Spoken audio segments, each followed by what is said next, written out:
Hey everybody, it's Kevin Carr, and today we're talking all about dumbbell rows.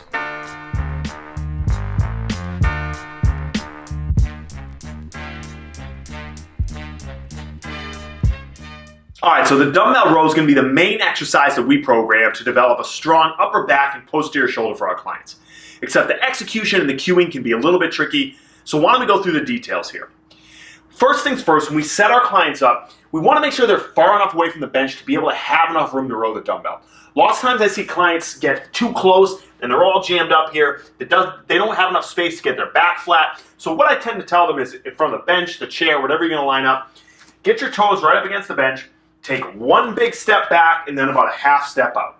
Then we're going to have a nice wide base to support ourselves, and we're going to have enough space relative to our own height to be able to set ourselves up properly. Right? So then I'll say slight bend in the knees, all right? This is like a defensive position in basketball, or if you're a linebacker playing football, this is the type of athletic position I want you in. Then you're simply just gonna fall forward, right?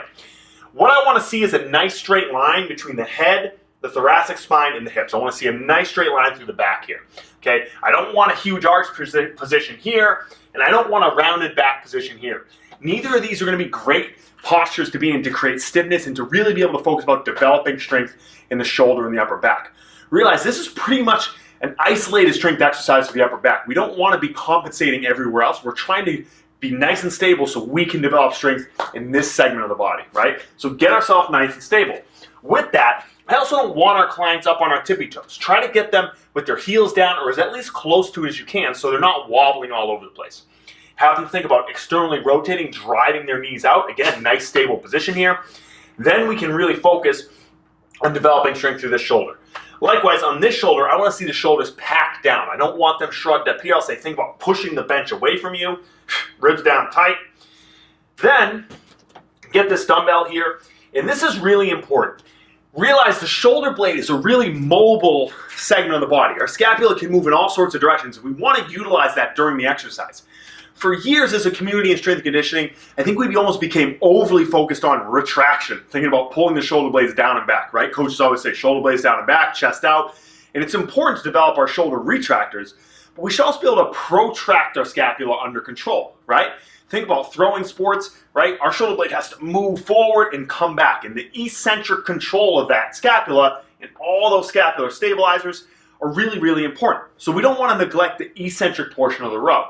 So when we're doing this exercise, I want to see that the shoulder blade and the scapula come forward under control, and that then we can retract and pull that shoulder blade down and back behind us. Okay, so get in our position here. Okay, I'm going to row it up underneath my rib cage, up almost towards my hip. And then as we come down, you're going to see that my shoulder blade kind of comes forward, and then I'm going to row it right back up. Right, I'm just stopping just above the ground. Row it right back up, let it come forward, pull it in. I think that's really key. If you want to develop a strong, healthy shoulder for throwing sports especially, we should be able to protract under control, eccentrically load that shoulder, and then retract and pull that shoulder blade back. When we row it up, we don't want to be rowing it up to the chest here. I'll say think like you're going to elbow somebody behind you. I want to see that wrist is up just above the hip. Okay, that's going to get them to use their lat. Elbows should be tight by their side. We don't want them winged out here. Pull it in nice and tight. Back down under control. We really want to make sure we coach up that back position. Lots of times with athletes, they're going to have trouble understanding where their spine is in space. You might need to come in as a coach, line them up, get your hands on them, grab something like this, like a stick.